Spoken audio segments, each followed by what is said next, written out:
po ba kayong lahat? Kayo ba ay binayaran para pumunta sa rallying ito?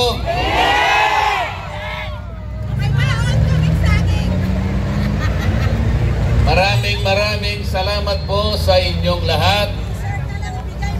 Dahil sa inyo, masasabi ko sa gabing ito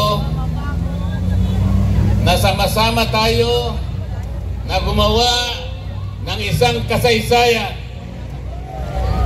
Wala pa pong nagpatawag na rally na isang kumakandidatong senador na sinuportahan ng ganito karaming mga tao. Ito pa lamang po ang pagtitipon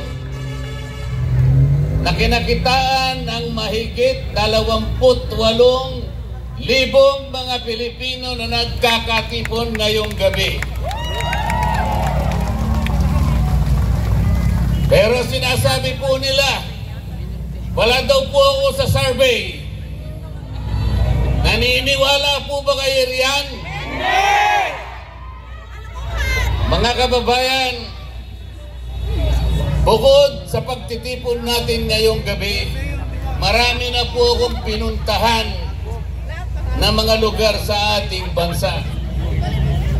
Kahit sa Mindanao, sa Davao, sa Agusan, sa Caraga Region, sa Visayas, sa Cebu, sa Iloilo, Negros, dito naman sa Luzon,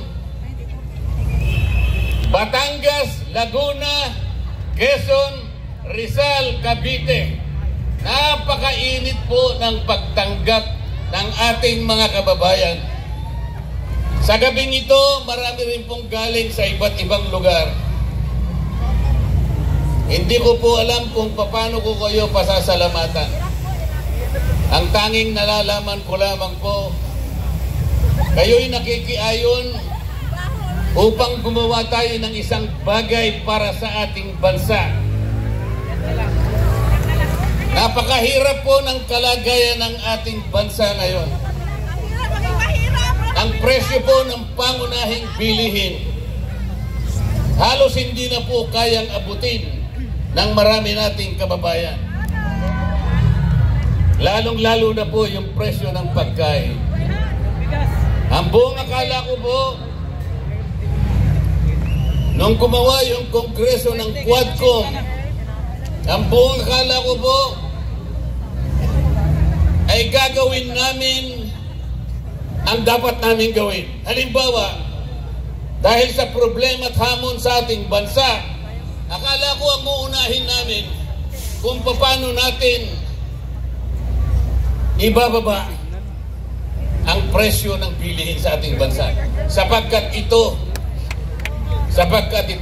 ang pangunahin na problema ng ating mga kababayan. Pero hindi po ganun ang nangyari. Gumawa sila ng isang napakalaking komite, kung tawagin nila Quadcom. 4 na hiwa-hiwalay na komite na ginawa nilang isa para palakasin, para maging influential. Ang buong akala ko ay haharapin namin ang napakaraming hamon na kinakaharap ng ating bansa. Ang nangyari, hindi po ganun. Alam na po ninyo kung anong nangyari. Ang ginawa po nila ay pamumulitika sa ating bansa. Inuusig nila yung dating Pangulo ng ating Republika. Ang sabi ko po sa kanila, hindi po tayo ang dapat gumawa nito. Kung inaakala po natin na ang isang tao, maging yan ay managing presidente, kahit sino, kung naniniwala tayo na siya'y nagkasala sa batas, kailangan po nating dumaan sa mga patakaran ng ating batas. Dapat po pumunta kayo sa piskalya. Ang piskalya po ay bukas. Yan po ang patakaran. Meron po tayong mga korte. Yan po ang patakaran para usigin, asuntuhin kung sino man ang nagkasala. Sapagkat ang Kongreso po ay hindi piskalya. Yan po yung sinasabi ko sa kanila. Ang Kongreso po ay hindi hukuman. Nagpasikat po silang lahat sapagkat pamumulitika ang inuuna nila. Bumaha ang maraming panig ng Metro Manila. Bumaha ang Bicol Region. Mahigit pong 300 bilyon ang ginamit sa mga flood control. Akala ko po ang Quadcom uusisain lahat ito. Hanapin natin kung saan napunta ang perang ginasta para dito. Ayaw po nila yon. Ang gusto nila ay usigin nila ang dating Pangulo. Pagkatapos kumuha pa sila ng isa pang komite. Ang uusigin naman nila ay yung pangalawang Pangulo ng ating bansa. Kahit walang batayan, kahit mali ang pamamaraan, ayun po, nakita na ninyo kung anong nangyari. Bago magsara ang Kongreso, pinilit nilang i-transmit yung impeachment complaint sa Senado. Ang gusto po nilang mangyari, mawala ang Vice President. Puro kaguluhan, puro pagkakabahabahagi ang gusto nilang gawin. Mahigit 230 o 240 na mga congressmen and congresswomen ang pumirma. Yun po ang kanilang gustong gawin. Yung magkakabahabahagi tayong lahat. Ano po ang ginawa nila sa akin kapag sinasabi kong mali ang paraan? Hindi tama ang ginawa ninyong patakaran. Pinagtutulong-tulungan po nila ako. Ayaw naman po nilang makipagdebate ng totohanan sapagkat hindi naman nila kayang ilabas kung ano yung tama. Ganun po ang palagi nilang ginagawa. Masama po bang ipakilala ko sa kanila kung ano yung katwiran? Masama ba na turuan ko sila sapagkat meron naman ako ng konting nalalaman tungkol sa batas? Yun nga mga chairman ng Quadcom, wala nga pong abogado ron kahit isa. Kung tinuturo ko sa kanila yung dapat gawin, sapagkat ito ang tama, ganito ang dapat nating gawin sapagkat nakikita tayo ng taong bayan. Kayo pong lahat na nandirito ngayon, nakikita nyo yung pamamaraan kung paano ginagawa nila. Tatawagin nila yung mga tao, pagtatatanungin nila ron, ang kanilang layunin ay gumawa ng batas. Nagpapatulong na gumawa ng batas. Ngunit, kapag nandun na yung mga taong tinatanong, tatakutin nila. At kapag hindi sila sumagot ayon sa gusto nilang marinig, ikukulong po nila yung mga tao. Ganito na po ang kalagayan ng House of Representatives. Alam po kung nasaan, nandyan po lang katabi natin. Kapag ako po ay nagsasabi sa kanila, puro panggugulo ang ginagawa nila. Pati po, nakita po ninyo yung hopya na kinakain ko. Kung anong ginawa nila. Pati yung hopya na kinakain ko, inagaw nila sa akin. Nang dahil lamang sa pagtatanggol sa karapatan ng katwiran, pagtatanggol sa katotohanan.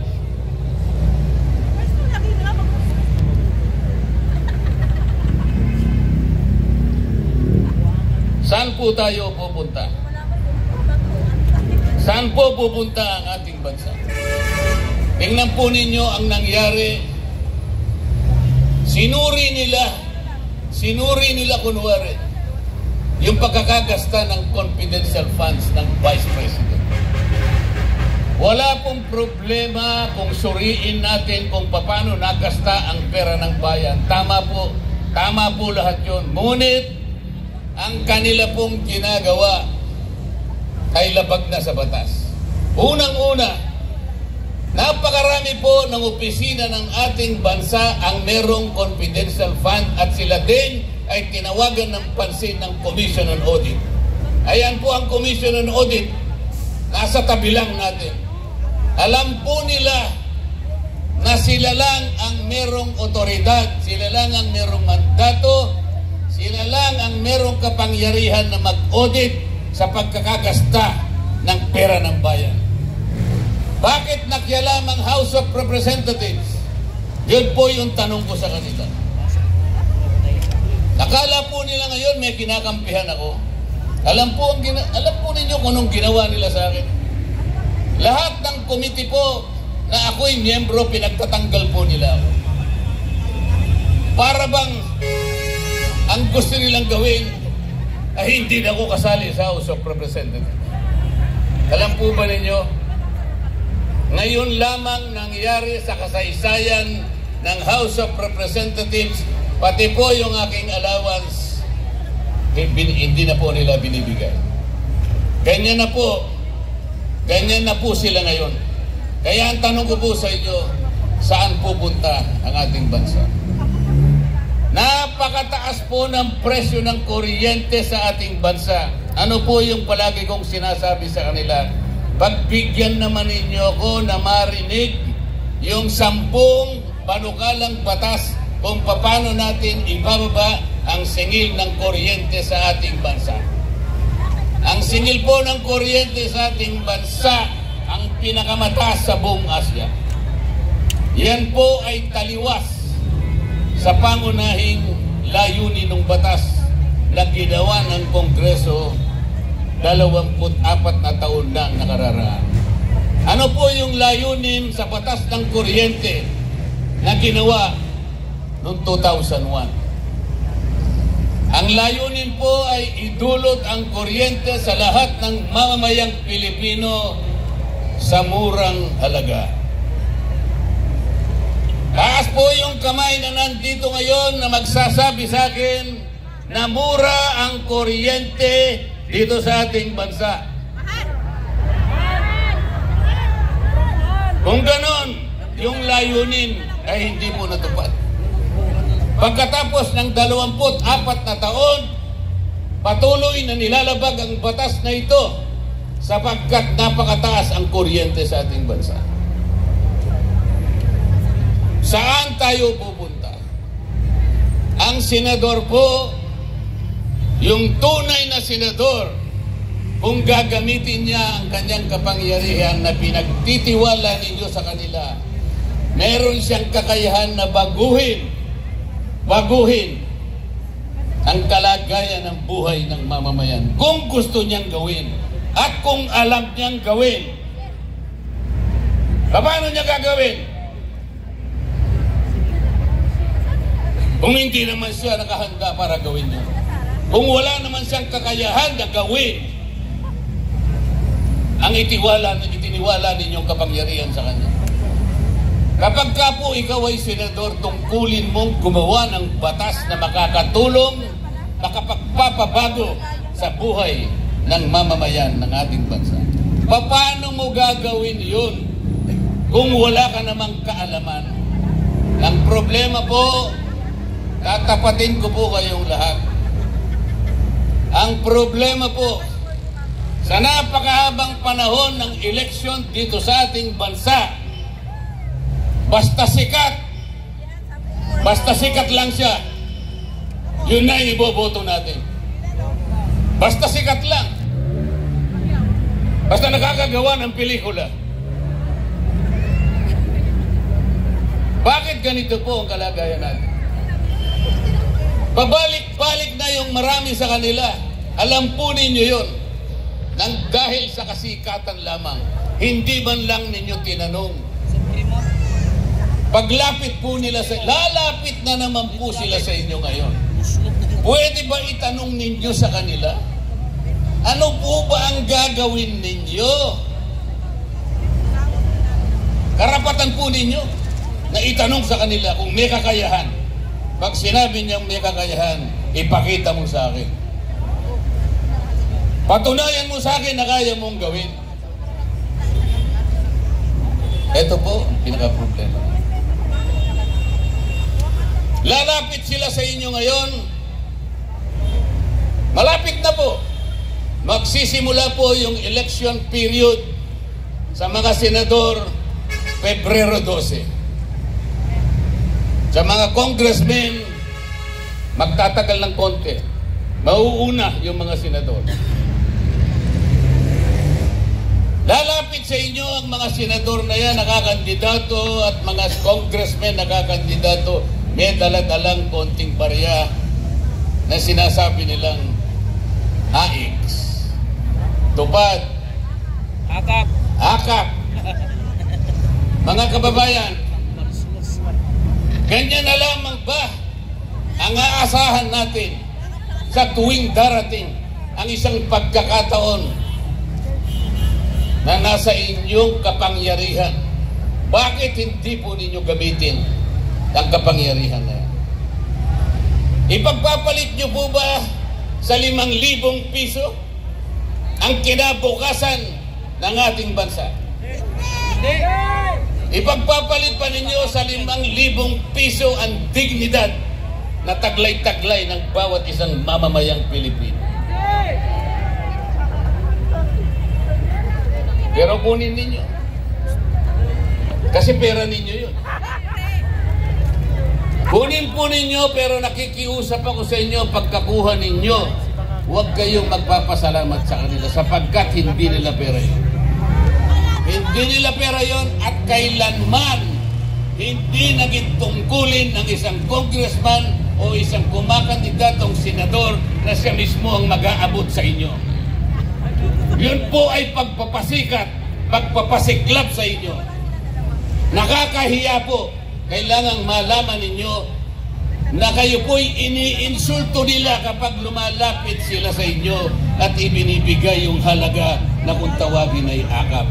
Iniinsulto po nila kayong lahat. Hindi po namin tungkulin yun. Kailangang malaman po ninyo. Hindi ganon ang tungkulin ng isang senador o isang congressman o congresswoman. Ang tungkulin po namin pare-pareho, kailangan buhayin natin, pasiglahin ang ekonomiya, ang kabuhayan ng ating bansa upang sa ganon magkaroon ng trabaho, dagdag na kita ang mamamayan.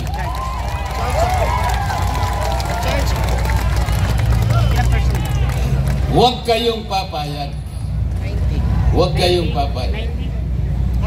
Ang isang pamilyang Pilipino kahit mahirap, hindi niya gugustuhin na mananatili siyang mahirap.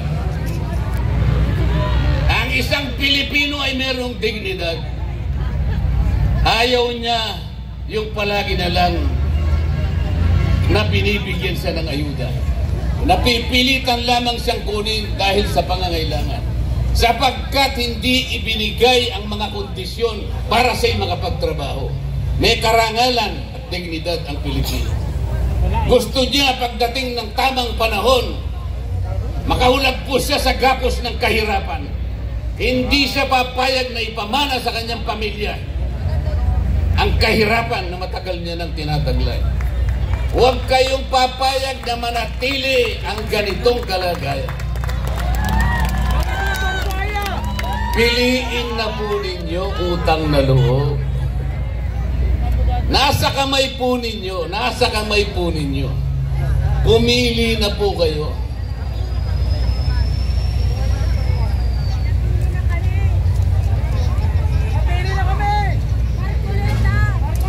Kasi po pag hindi kayo pumili, wala po kayong karapatan na umasa na may pagbabagong mangyayari pa sa ating bansa.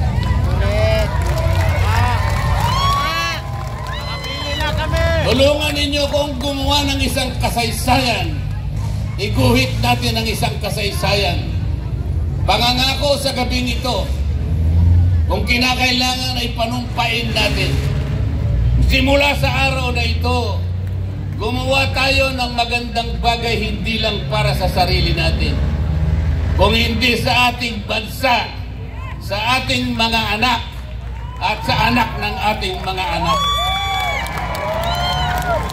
Huwag na kayong pumayag na yan na naman. Sila na naman. Ilang beses na ba silang nakabalik? Bakit ganito pa rin ang kalagayan natin? Mas lalo pa. Napakarami pong magagandang batas na ginawa natin. wala pong nagbabantay. Walang nagbabantay.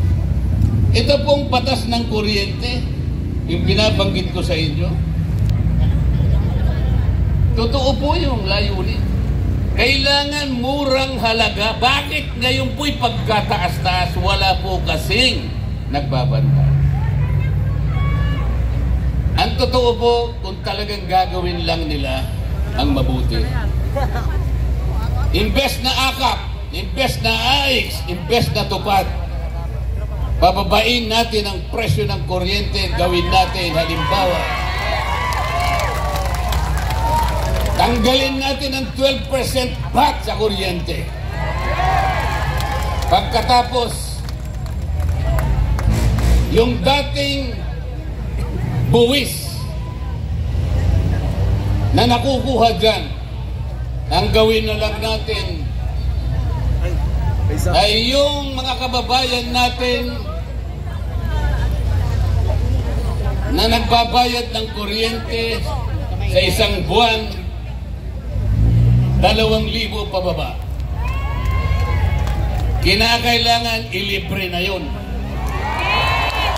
Yun ang tunay na akap. Kesa magbayad ka ng buwis, kukurakutin lang. Bago nila kurakutin, ibigay na lang natin na libre from 2,000 pababa. Ibigay sa mga taong ganun ang consumption sa kuryente. Ang mabebenepisyo po nun pag ginawa natin, magagawa naman eh. Pag nagawa natin yun, 4.5 million Filipinos na mahihirap ang mabebenepisyo. Katumbas ng 28 million Filipinos.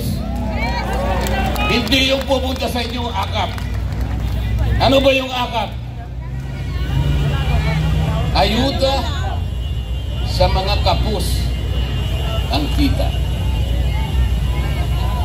Paano po ninyo nalaman na sila lang ang kapus sa kita? Pumunta sa komunidad, umili lang ng mangilan-ngilan at binigyan ng akap. Lahat naman tayo kapos sa kita. Kahit ako. Bakit? Sa kagustuhan ko lang lahat ng tao sana na naghihirap, bibigyan ko lahat, ngunit hindi ko kaya. Sa makatwid, kahit ako kapos sa kita. Pupunta sa isang komunidad, pipili lang ng iba, ng konti. Paano yung iba na hindi nabigyan? Tama bang patakaran ito? Pagkatapos pupunta sila sa inyo, ipakikilala nila sa inyo na tinulungan kayo. Na para bang gusto nilang ipakilala sa inyo na galing sa bulsa nila yung perang ibinigay sa inyo. Huwag kayong palilin lang sa kanila. Ni huwag din yung titingnan. Mga salbahe yung mga yan. Bakit ko sinasabi salbahe? Iniinsulto nila kayo. Huwag kayong paiinsulto sa kanila. Ako ayokong manginsulto kahit kailan. Kaya nilalabanan ko sila. Kaya tingnan nyo yung ginawa nila sa akin. Mahigit na 300 na congressmen, ako na lang ang nagsasalita kung ano yung mali sa amin. Lahat sila ay pare-parehong may projects. Ngayon, umirma silang lahat sa impeachment. Akala ba ninyo ay walang premyo yun? Napakalaki ng premyo nun.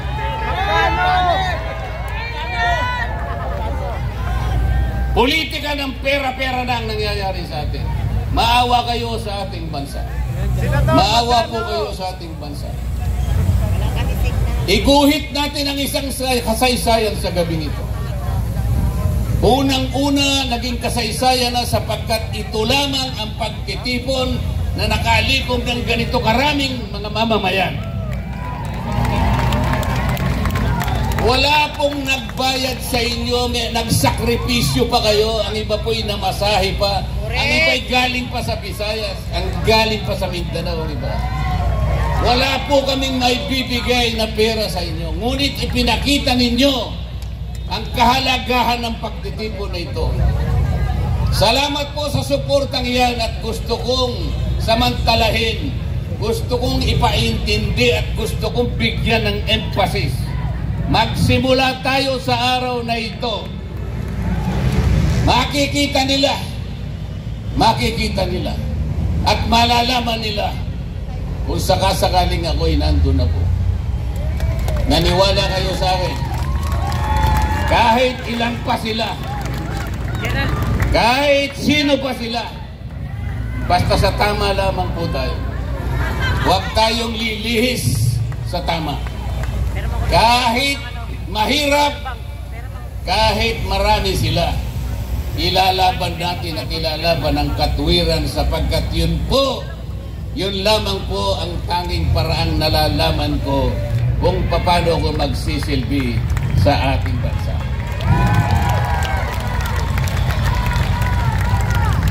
Bago po ako magtapos, gusto kong pag-isipan ninyo. Kilala ninyo ngayon kung sino yung nasa Senado. Kilala nyo rin kung sino-sino ang lalapit sa inyo. Mga ilang araw pa ang darating. Huwag kayong mainipat, darating sila sa inyo, maninigluhod sila sa inyo. Hihingi ng tulong sa inyo. Gusto kong sabihin ay humanda kayo. Limiin ninyo. Tandaan po ninyo yung sinasabi ko. Kapag inabot nila yung pera na yon, yun ang katibayan, yun ang simula ng pag-iinsulto sa inyo. Kunin nyo. Pero kalimutan nyo na yung mukha ng tao na yun. Para sa ganun po ay magkaroon ng pagbabago ang ating Senado. Hindi man lahat makapaglagay tayo doon, kahit isa lang. Kahit isa lang. Pera, tatanggapin ko, pero hindi ko sila ibubuto. Wais tayo. Kailangan po yung bumoto ng 12. Magpapagod pa kayo? Isa lang ang kailangan nyo.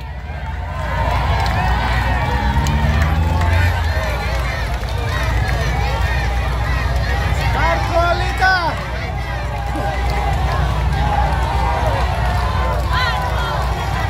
Marcolita! Yo, sigaw!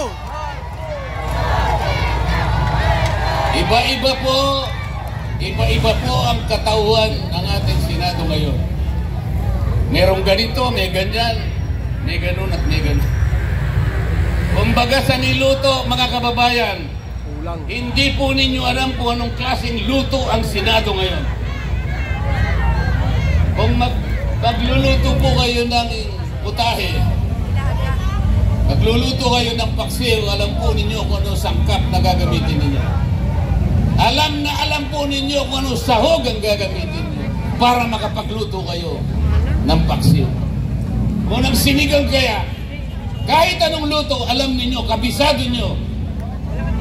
Adobo, alam ninyo kung anong kakailanganin ninyo. O kung titignan mo ang Senado ngayon dahil iba-ibang sangkap, iba-ibang sahog sila, anong klaseng luto ang Senado ngayon? Bilasa!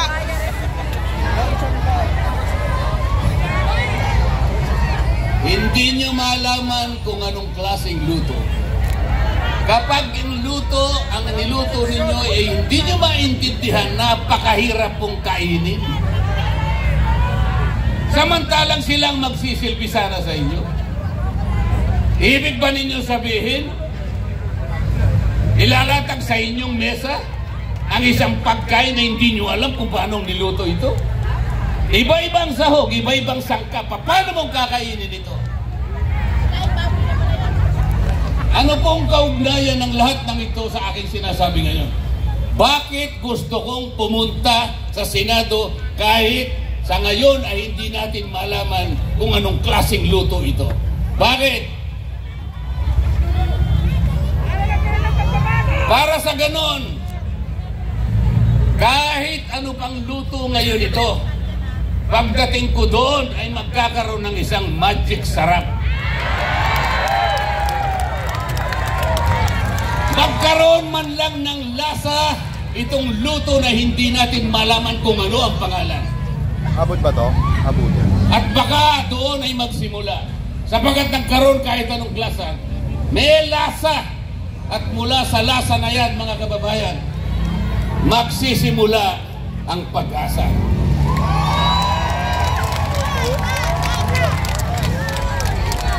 Mga kababayan, huwag nating kalimutan ang gabing ito. Kagaya ng sinabi ko sa inyo kanina, Gitna. gagawa tayo ng isang kasaysayan. Kung kinakailangan, gumawa tayo ng kontrata ngayong gabi. Payag ba kayo na sa gabing ito isimulan natin kung paano natin babaguhin at tadhana ng ating bansa? Magsisimula po tayo sa isang tao lamang, pwede na po yun. Basta kailangan lang magkaroon ng magic sarap. Tama po? Bago po ako magtapos, gusto kong tawagin yun pong mga nominado ng aking party list na iiwanan ko sa House of Representatives. Kasi po kung ako'y dadalhin nyo na sa Senado, iiwanan ko po yung party list sa GIP na sa maraming panahon ay nakatulong din po ng pabibigay ng kahit konting tulong sa ating mga kababayang ni-represent namin, lalong-lalo na po yung kababayan nating may hirap. Ang Sagip Party List po ay matagal na po na nagsilbi sa Kongreso. Gusto ko lamang pong tawagin yung 3 nominees po para makilala din ninyo at sana'y sila po ay huwag niyo rin yung pabayaan. Kahit ako'y aalis na sa House of Representatives, sila sana'y panatilihin natin na makapagsilbi pa rin sa inyo.